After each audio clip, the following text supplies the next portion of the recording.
क्या एनडीए में शामिल सभी पार्टियों का अपना आधार खत्म हो गया है? क्या जेडीयू, एलजेपी-आर, हम और राष्ट्रीय लोक मोर्चा के झंडे का रंग भगवा हो गया है? क्या इन पार्टियों की राजनीति अब पूरी तरह से बीजेपी की राजनीति के रंग में रंग चुकी है या फिर बीजेपी ने इन्हें अपने रंग में रंग लिया है?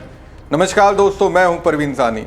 दोस्तों, जब मैं ये कह रहा हूं एनडीए में शामिल सभी पार्टियां भाजपाई हो चुकी हैं तो मुझे दुख के साथ हैरानी होती है। कैसे एक एक कर सभी पार्टियां अपनी सोच को खत्म कर बैठी। दोस्तों सोचिए, वो कैसे होगा जो अपने दोस्त की तरह गलती करने लगे। ऐसी स्थिति में दोस्त के सुधरने की स्थिति खत्म हो जाएगी। बिहार के मुख्यमंत्री नीतीश कुमार के साथ दोस्तों अब तक एक बात थी, वो बीजेपी के साथ होकर भी बीजेपी के सुविधा के मुताबिक राजनीति नहीं करते। चिराग पासवान के पिता रामविलास पासवान वो थे जिन्होंने बिहार की राजनीति में बीजेपी की राजनीति के मूल आधार को अपने तरीके से तोड़ने का प्रयास किया। लेकिन उन्हीं के बेटे चिराग पासवान अब बीजेपी की नीतिकारों को ही अपना आइडियल मानने लगे। बीजेपी जैसे अपने कट्टर वोटरों को संदेश देने के लिए रास्ता अपनाती है। अब जबकि एनडीए में शामिल सभी पार्टियां बीजेपी के रास्ते पर चलने लगी तो उनके साथ आने से अब क्या पहले की तरह बीजेपी को फायदा होगा? मुझे तो लगता है एनडीए में शामिल पार्टियां जेडीयू और एलजेपी-आर की ओर से लिए गए इस फैसले से एनडीए को जबरदस्त तरीके से नुकसान होने वाला है। ये आने वाले विधानसभा चुनाव परिणाम सामने आने के बाद दिखेगा। एक तरह से देखा जाए तो दोस्तों नीतीश और चिराग ने मिलकर बिहार को लेकर मोदी शाह के सपने पर पानी फेर दिया। चलिए समझने का प्रयास करते हैं नीतीश चिराग की रणनीति ने बीजेपी की राजनीति को मिट्टी में मिलाने की बुनियाद कैसे रख दी। दरअसल दोस्तों, बिहार के विधानसभा चुनाव में एनडीए दो दलों जेडीयू और चिराग पासवान की एलजेपी-आर ने इस बार पिछले विधानसभा चुनाव की तुलना में ना के बराबर मुस्लिम उम्मीदवारों को चुनाव मैदान में उतारा है, जबकि इन दोनों का ही दावा है कि मुस्लिम समुदाय का राजनीतिक समर्थन उनके साथ है। अब सोचिए, जब उनके समाज से आने वाले उम्मीदवारों को टिकट पहले की तरह नहीं मिला तो फिर मुस्लिम समाज के लोग उन्हें क्यों वोट करेंगे? उल्टा उनके अंदर एक अलग ही तरीके का गुस्सा होगा। गुस्सा इस बात का, जो पार्टियां कल तक उनके हितों और उनके समाज की बात किया करती थी, आज उन्हीं पार्टियों के लिए उनके समाज से आने वाले लोग लोकतांत्रिक प्रक्रिया में शामिल होने के काबिल ही नहीं है। बीजेपी ने 2020 की तरह इस बार भी बिहार में मुस्लिम समुदाय के किसी नेता को उम्मीदवार नहीं बनाया। चलो, बीजेपी ने तो मुस्लिम समाज का बायकॉट कर दिया, उसके नेता भी कहते हैं 20% वोट तो उन्हें मिलने वाला नहीं है, उन्हें तो सिर्फ 80% लोगों से मतलब है। लेकिन एनडीए की बीजेपी को छोड़कर अन्य पार्टियों के नेता, खासकर बिहार के मुख्यमंत्री नीतीश कुमार तो कभी ऐसा नहीं सोचते थे। उनकी सोच कभी भी इस तरह की नहीं रही। फिर वो बीजेपी की रणनीति पर क्यों चलने लगे? ये अपने आप में एक बड़ा सवाल है। दोस्तों, बिहार में मुस्लिम समुदाय की आबादी 17.7% है और उन्हें बीजेपी की तरह एनडीए में शामिल सभी पार्टियां इग्नोर कर रही हैं। अब इसे क्या कहेंगे?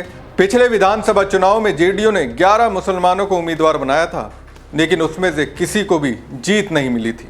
2015 में जब जेडीयू आरजेडी के साथ मिलकर चुनाव लड़ी थी, तब उसने 6 मुसलमानों को टिकट दिया था, जिसमें से 5 मुस्लिम नेता चुनाव जीते थे। जेडीयू ने इस बार सिर्फ 4 मुस्लिमों को टिकट दिया है। ये अपने आप में हैरान करता है और ये दिखाता है जेडीयू का भी भगवाकरण हो चुका है। हार जीत अलग बात है, लेकिन मैसेज देना भी एक अलग तरीके की बात है। सीएम नीतीश ने तो कभी भी ये नहीं कहा उन्हें सिर्फ 80% भारतीयों का वोट चाहिए, 20% मुस्लिमों का वोट नहीं चाहिए।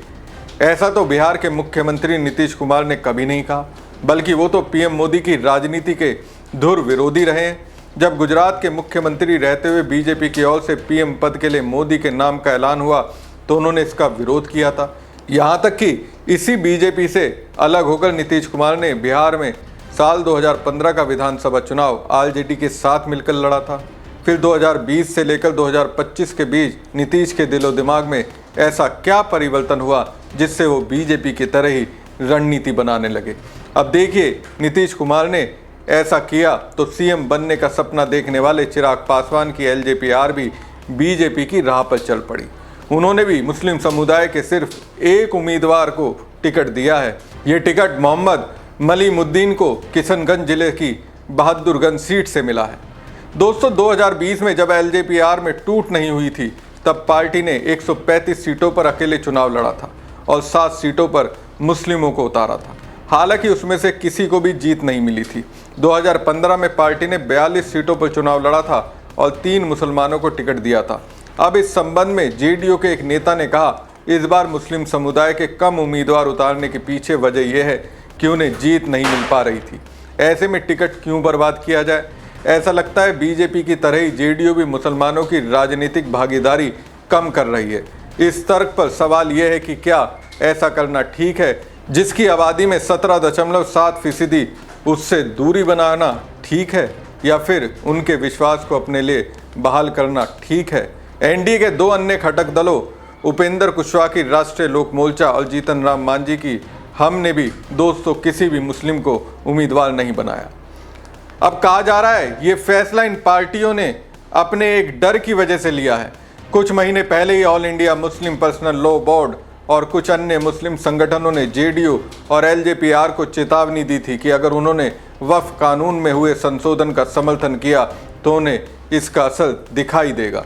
अब सोचिए, अगर जेडीयू और एलजेपीआर को लगता है वक्फ संशोधन बिल पर बीजेपी का सपोर्ट कर उन्होंने सही फैसला लिया, तो फिर इनको मुस्लिम समुदाय से आने वाले लोगों को टिकट देना चाहिए था। आखिर फैसला सही है तो डर किस बात का है। ये जेडीयू और एलजेपीआर के नेता ढोल पीटते हुए कहते दिखते हैं कि मोदी ने मुसलमानों के हितों के लिए ये फैसला लिया। अब जमीन पर जाकर सच्चाई को जानना था, लेकिन सच का सामना करने की बजाय इन्होंने आत्मसमर्पण कर दिया।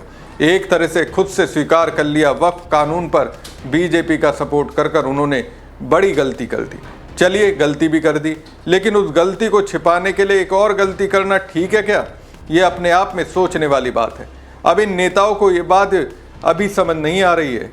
बीजेपी इनके साथ इसलिए है क्योंकि उन्हें इस बात का एहसास है इन पार्टियों की वजह से कहीं ना कहीं मुस्लिम समाज के उन्हें वोट मिलेंगे, वोटों पे इजाफा होगा। लेकिन अब साथ नहीं लिया। एनडीए के पाले से 17.7% वोट तो गया।